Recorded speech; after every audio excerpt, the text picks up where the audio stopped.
you have any, if you need any support, like ask the marshals that are around this side of the fence. So one of the reasons we are here is to stand in solidarity and in support of people in Australia, for migrants, but also for people around the world who are suffering the result of this politics of hate. The result of this war that is against the people in Australia and against the people in other countries too. We stand in solidarity and we stand against the war. No racism, not war. This is what we are fighting for. No racism, no war. This is what we are fighting for. No racism, no war. This is what we are fighting for. No war. This is what we're fighting for. No racism, no war. This is what we're fighting for. No racism, no war. This is what we're fighting for. No racism, no war. This is what we're fighting for. No racism, no war. This is what we're fighting for. No racism, no war. This is what we're fighting for. No racism, no war.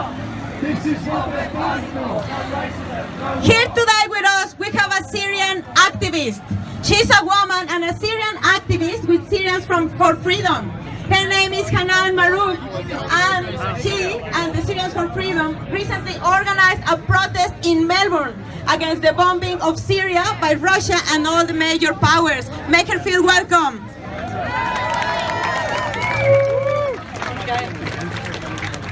Thank you very much. I'll brief you about the situation in Syria and let the lot over there decide if they need to spell the hate and racism against the Syrian people and Syrian refugees. What's happening in Syria is beyond all words and expressions. As a Syrian by birth, Turn it off! Turn it off! Guys! See that we need to for get the this last guy out! 5 years, my homeland is being destroyed, and my fellow Syrians are being killed and forced to flee the country due to the brutality of the barbaric Assad regime. This guy's filming! It's hard to comprehend that in the 21st century, This guy's filming! Can we get him out? the international community have been standing back and watching the tragedy in Syria and has failed to even try to help the Syrian people. Rather, they have been contributing to the devastation in one way or another, either by participating in the war or by attempting to make accommodation to the tyrant Bashar al-Assad. After all the destruction and the genocide and the crimes against humanity he has and still is committing. The reason that governments of the Western powers, driven by their own interests and greed, can neglect the suffering of a whole nation is that they don't want to see Syria achieving democracy. But what hurts more than seeing what those governments are doing Us or them?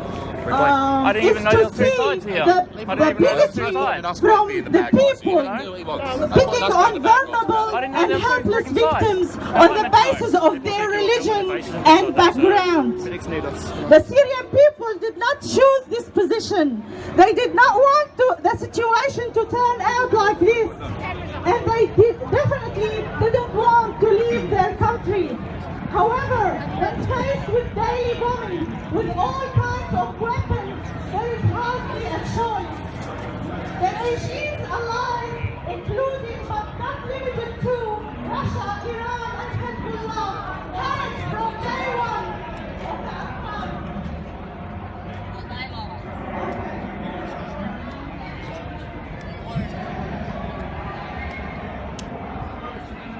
Okay, no racism, no war. This is what we're standing for. No racism, no war.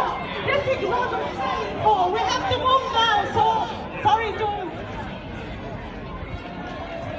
All right, thanks very much, Anand. Okay, people are starting to realise that the fascists there are starting to move off. While we work out what they're doing, we don't know what they're doing yet. While we work it out, what we need to do is form up a demonstration as tightly as possible. So people can form up a demonstration around this truck here.